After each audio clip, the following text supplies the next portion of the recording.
দেখো বন্ধুরা, আমি এই ব্লাউজটা বানিয়েছি কারণ একসাথে অনেকগুলোই ব্লাউজ বানাচ্ছি, কারণ ভালোভাবে ভিডিও দিতে পারছি না।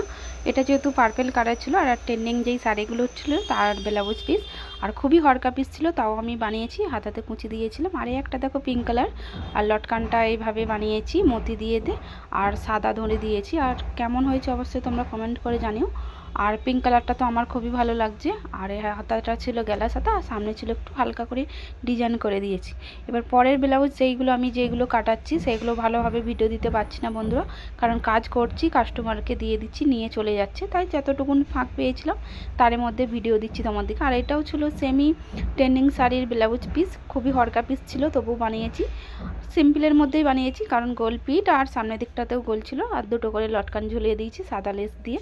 আর কেমন লেগেছে তোমাদের ভিডিও, আর তোমরা কোথা থেকে দেখছো অবশ্যই কমেন্ট করে জানিয়ে দিও। সবাইকে অনেক অনেক ভালোবাসা ও অভিনন্দন।